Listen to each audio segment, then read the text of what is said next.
Hey everyone, it's Types, and the Pokemon TCG has a ton of different mechanics in it. I'm looking here at Limitless, and you can see the search feature. They got, a bunch of them listed. It's honestly a little tricky determining what exactly is a mechanic, and they're defined differently in different places. This isn't an exhaustive list of the worst mechanics, and this also isn't a ranked list. These mechanics being bad doesn't mean they are weak. Some of these mechanics are very weak, but when I say bad, I mean they are badly designed. Theoretically, a mechanic could be badly designed, being overpowered. I will just say in this video, I don't have any overpowered mechanics. Well, I don't know. One of them might be pretty strong, but generally these aren't. Most of them are bad. I'm not gonna lie. Most of them are pretty weak. But being badly designed means potentially boring or potentially problematic in some other way. I will say as we get further into the video, the mechanics will get more problematic in kind of weird ways, I would say. You'll definitely see what it looks like as we kind of dive into things a bit more here. But anyways, let's just hop right in with the first mechanic. This one actually, and I could be wrong here, but I don't believe Limitless has a search feature for this mechanic, which is the trainer's Pokemon. I want to search for Pokemon with apostrophes in their name. That just didn't work at all. But here are all the Pokemon, or the trainer's Pokemon, except for the Ends Pokemon, which also the searching for that doesn't, believe it or not, work very well because N is not a very long word. So these are a bunch of the trainer's Pokemon.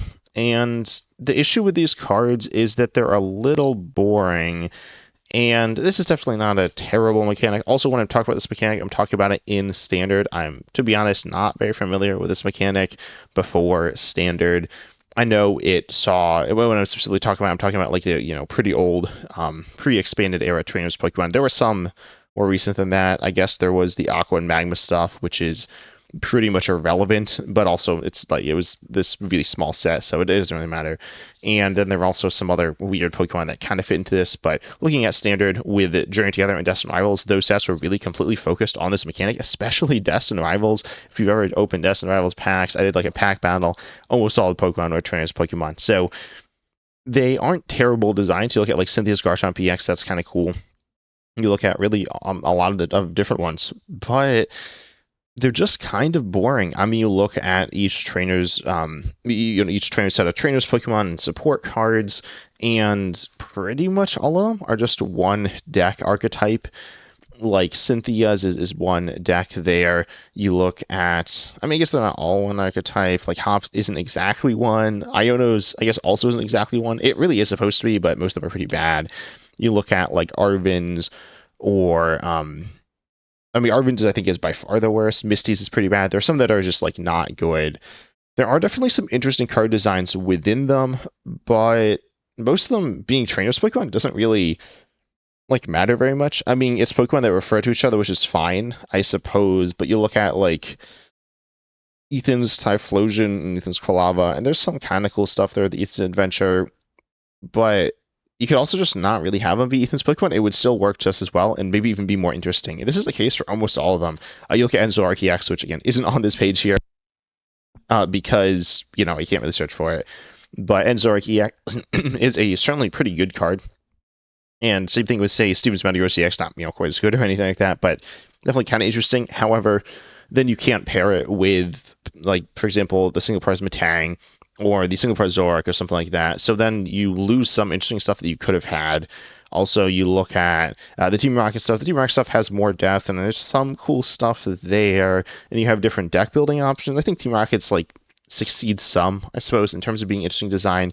This mechanic isn't terrible, but well, it does have some cool cards, legitimately cool cards within it. Most of them are, I'd say, a little more niche than they have to be and don't encourage very interesting deck building, and the gameplay patterns are fine, but overall I'd say they're a bit of a boring mechanic, and the fact that they are trainers Pokemon doesn't really add to them, outside of, I suppose, being kind of cool, like, oh, if my, okay, I don't know why I'm choosing Hop's Pincushion as the example. If like, oh, if my favorite Pokemon's Pincushion and my favorite character is Hop, then wow, I get this card that features them both, and that's kind of cool. But we've seen like cool arts with just regular Pokemon cards, and I'd say those are a little cooler there. So ultimately, there, I'd say a little disappointing, and also not very like long lived. So Pokemon kind of abandoned them pretty quickly there. I suppose Hop's Pincushion is an example of them not abandoning it because it came out later, but most of them were just in a couple of sets. Then we have the next mechanic here. This one I do think is, in some ways, it has a lot of the similar issues as the Tourist Pokemon, but I'd say it's a lot worse here. These are the Terras. Certainly, some of these cards are very good. A lot of the Trans Pokemon are, I say, pretty balanced. I wouldn't say there are any that are too good. Liz Clefairy EX is also that card is good. Funnily enough, it is. I'm pretty sure both by far the best Trans Pokemon, and also the card that like has essentially no synergy with other Trans Pokemon. It does a little bit, but the Lily's package, most people don't even know what the latest package does. But that card is the best, and it's literally here mostly just to counter what the best Terra Pokemon, Dragapult EX. There have been a bunch of good ones here. You can look at Charizard EX, which isn't in standard right now, but was quite good. And honestly, there are some cool cards here. In the video game, the Terra mechanic, or the terrestrialization mechanic, or whatever it's called, is a mechanic used to... Well, I don't play the video games that much. As far as I'm aware, it's mostly used to change type. I know it can give some damage buffs as well. I don't know. I mean, when I think of it as the type changing thing, but you get some more power as well. In the TCG, you look at a card like some of the first ones like Arcanine EX, and these are Pokemon are EXs, right, which is a mechanic, which is fine. But then being a Terra, you have this special, I guess, Terra rule thing at the top of the card that says unless this Pokemon is on your bench, it's immune to damage from attacks, both yours and your opponent's. Funnily enough, we have a lot of abilities that stop bench damage, but it's only from your opponent's Pokemon. This is the main way to stop damage from your own Pokemon done to your bench Pokemon. I've literally never seen this matter. I don't think. I think people played Centiskorch some, and that damages your own bench Pokemon, and it might have played a Terra. I don't remember. That certainly wasn't a big thing, but I've literally never seen this come up in a game where you're stopping damage from your own Pokemon. Then stopping damage from your opponent's Pokemon. And by the way, this is on every Terra. If you didn't know this, it's on every Terra. And when I say if you didn't know this, people like forget all the time in matches, or not all the time because it doesn't come up that often, but people often forget and target Pokemon on the bench with hitting them for damage. This also, again, doesn't come up too much. Dragapult EX does do, quote, bench damage, but it is damage counter placing as opposed to actually doing damage, so that would just go through this. But it's something people just, like, forget about and never, like, really think about because it's kind of irrelevant a lot of the time. It makes certain game plans worse, which isn't really fun. It's not like those game plans would be broken, and they were also kind of interesting. So removing bench damage is the main thing that we see on a lot of these cards, and that's super boring. It's kind of a nothing mechanic. And we do see the type changing thing. We see this come through in something like Charizard EX. Charizard EX, or Charizard, of course, normally is a fire type Pokemon, and we see it still using fire energy, but instead is a darkness type Pokemon. By the way, if you didn't know this, the type is called darkness. Some people think it's called dark. It's not called dark. It's called darkness. The Vidium type is dark. The TCG type is darkness. I think it has to do with like the types being like colors. That's why we have colorless, not normal, but it doesn't make that much sense, but it is darkness. And Charizard EX is darkness. This changes some weakness stuff. It's kind of interesting, I guess. It isn't something that actually has to be on a mechanic, but something we've really only seen on a mechanic, so it's kind of cool, I suppose, but it doesn't change the game too much. And by the way, this is the main mechanic of the Scarlet and Violet era. I mean, there is the EX mechanic, which is kind of the main mechanic as well, and a mechanic that's larger than the Terra mechanic. However, it was not necessarily a new mechanic. It kind of is. It's really weird. But Charizard EX here is, I guess, the main type changing one. Again, Dragapult EX is like the main Terra, I guess, and it has like essentially nothing special, just immune to bench damage, which I don't know if I've seen come up in a game. But then we also see, I will mention that they are called Terras. There are some cards that support the Terra mechanic, like Noctowl, Era Zero Underdepths, and these cards are kind of cool, but them being Terras isn't really anything special in that regard. It just is like a named mechanic, kind of like the trainer's Pokemon, like how Ethan's Adventure searches for Ethan's Pokemon. You have Terra Orb, which searches for Terra Pokemon. I wouldn't say Terra Orb is a particularly interesting card. I would say Era Zero Underdepths is an interesting card because it expands your bench, but not because it interacts with Terra Pokemon.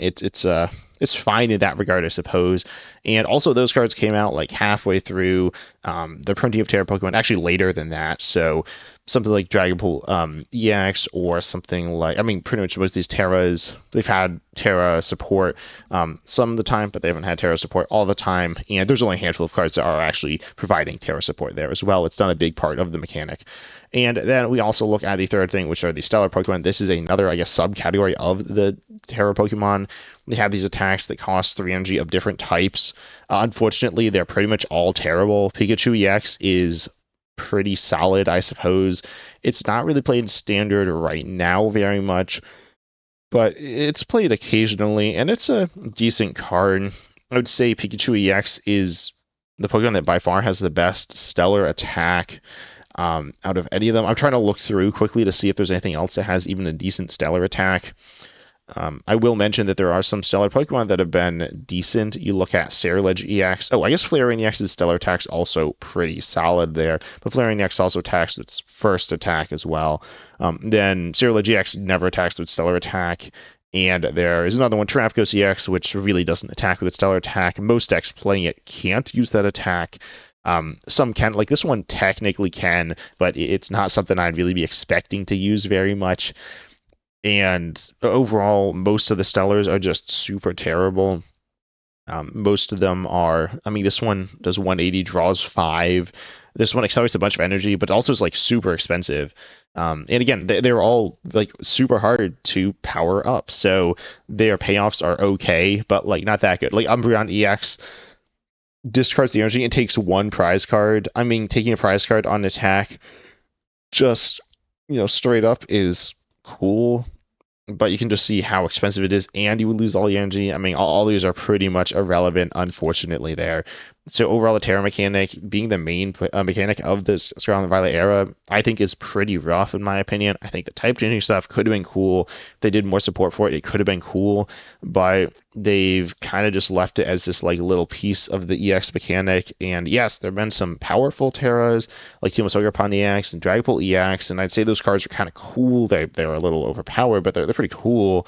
But because them being Terras doesn't make them cool or make them less cool. It just is almost an irrelevant thing a lot of the time, or just a basic named mechanic, which can be referred to, but them being Terras isn't anything special there. Just like Trainers Pokemon or like Ancient or Future Pokemon, it's just a thing you slap on the card that doesn't really mean anything. Then we have the next type of card here. And now we get to the weirder stuff. These are, I don't know if they have a name for them, but they are these like double-sided stadiums. Chaos Tower. I don't even know what this card does. So it says Pokemon. So long story short, these cards, as you can see, look really wacky. I will say they look really cool. However, I mean, like Limitless only has half of the text on it. I can't really read it very well. So the stadium is played, I will say, so this one's like called Chaos Tower. You can't, and then depending which way you play, it affects each player differently. I will say regarding the mechanic of stadiums, kind of the point is that they treat each player the same and create some interesting scenarios. Like I've been playing a little bit with Prism Tower and using it when my opponent plays it down, and discarding 2 cards I don't really want to draw a card for some moderate value is pretty fun. And these stadiums don't do that because they treat each player differently. It kind of defeats the purpose of it. I don't think it's terrible and is somewhat interesting there. That's not the issue with these cards, but I do find it a little weird. But then also, I suppose they could get bumped and it could be a little confusing, but it shouldn't be that bad.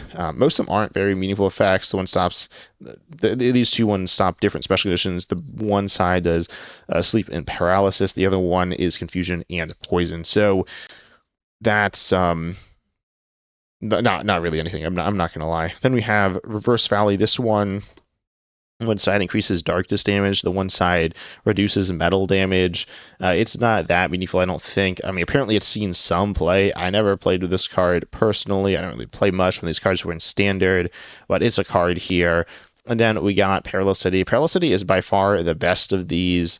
Parallel City has one effect that reduces damage, but the other effect, which actually matters. Like the reducing damage one doesn't really ever matter, but the other side shrinks one player's bench. This really hurts one player a lot. So it's just this essentially one-sided stadium. It can really hurt them to shrink their bench, or it could shrink your own bench to discard some Pokemon. It's kind of cool, admittedly, but the cards aren't like readable. Like the cards aren't very readable, and they're like upside down, which is bad. And also, they're just weird. I like weird cards. I don't despise these cards. I like Pokemon to be a bit more adventurous with their mechanics. As I said, with the two Scarlet and Violet era mechanics, they were kind of boring. These other mechanics are none of them are Scarlet and Violet, and a lot of them, the rest are kind of a bit too out there. I don't mind cards like these. I love custom cards. I like to do custom card stuff on my Discord server, which by the way, you should subscribe and join my Discord server so you don't miss that stuff. There's some really cool stuff coming, or you should just subscribe in general. But these cards are a bit just a bit too weird for regular play, I'd say. Pretty cool, admittedly pretty cool, but these aren't really how Pokemon cards work. Like, it shouldn't really matter how the Pokemon's turned. I suppose special editions also matter like that. I don't think people really like that.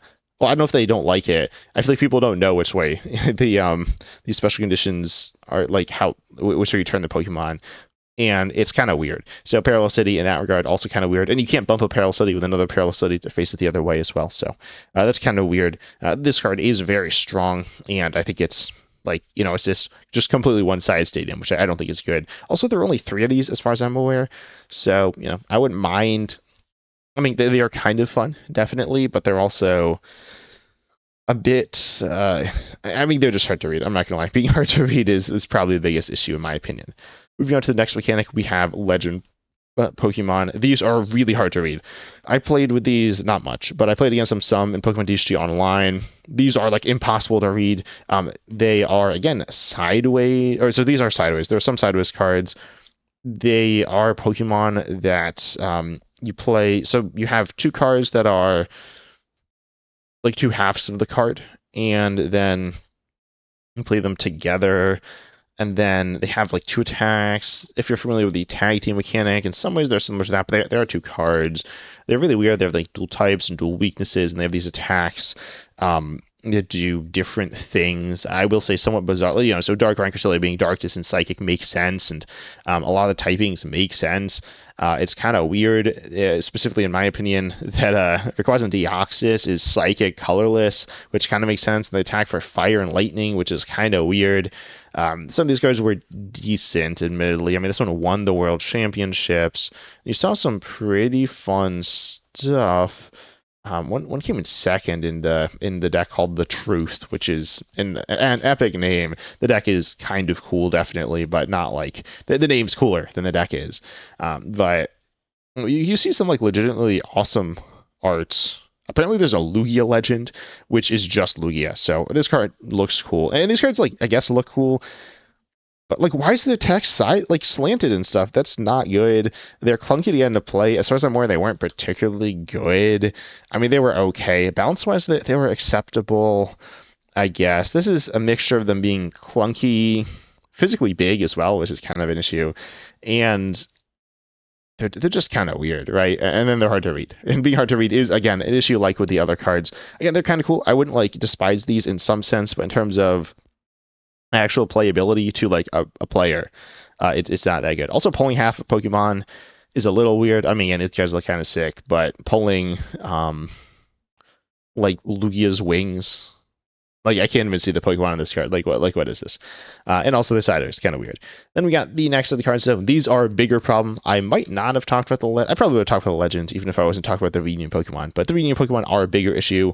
Also, by the way, I'm just looking at them in Limitless here. It's kind of funny how. So by the way, if you can't tell, there are four cards that combine into that are one Pokemon. These you cannot pull in packs. You're not going to pull like Mewtwo's thigh in a pack. That would be really weird. It would be kind of funny. I'm not going to lie. But we got the cards here. Also, the other art of Morpeko apparently isn't here. I was doing like a trivia thing at one point, and I forgot that Morpeko had another art because it's not in English here. It exists, as far as I'm aware. I'm pretty sure this card exists in English. I'm not 100% sure because my main source is Limitless, and it's not here. But regardless, you have these Pokemon, and you need to play all four at once. By the way, I didn't say this for the Legends. The Legends, I believe, share a name, so you can play two copies of each. Or I suppose you could play three of one and one of the other, but that's kind of stupid. And then with the V-Unions, they all share a name, so you could only play one copy of each. They also aren't basics or evolutions. They are a special stage, so it's just V-Union, which is kind of the same thing as Legends. But I mean, these, I played with these some, they were hot trash. These are so bad. Like, you can't search them, and you need all four in the discard pile, then you can get them back. They give up 3 prize cards, and I mean, they're just not that good. They're just not very strong. I mean, their power level is okay. I guess Pikachu Reunion, as far as I'm aware, I think is viable and expanded. Someone tell me exactly how good it is in expanded in the comment section. I don't play expanded. Again, most people don't really play expanded. Also, it's kind of weird. The Pikachu has a bunch of Pikachu's. The rest are all one Pokemon. The cards are all weird. They have like Union Gain. Union Gain is not very good. Mewtwo Reunion did see some play and was a kind of cool card, but for the most part they were just super gimmicky and pretty bad. As I said, most of these mechanics have some issues being boring or awkward or like problematic. V unions are mostly just not good, and that's a big issue. They're really cool as a concept, but I mean, you can also just prize ones. I said you can only play one copy of each, so if you just prize one, then that's unfortunate, and it happens. So yeah, these cards mostly just kind of suck. Their payoffs aren't that interesting. The coolest part is assembling them. I also believe, I think this was, I don't know if this was live or PCGO or maybe both, but you like, they would, they're so hard to use, right? So you like spend a long time and then you finally get it and the game like crashed. So that was unfortunate. But yeah, that is that's reunions for you. They're not good. I think this is the least controversial of me saying that these are bad. Not that they're not cool, they're kind of cool, but they are not something like they're not something I want to come back. I want to see come back unless they really rework them substantially there. We have the last set of cards. These are Team Flare Hyper Gear cards, which are different than Team Flare Gear cards. The Team Flare Gear cards are pretty good, I guess. I think there's 5 in total, including the 2 Hyper Gear cards. Robo Substitute, good card, cool card. I like it. If you don't like it, that's fine.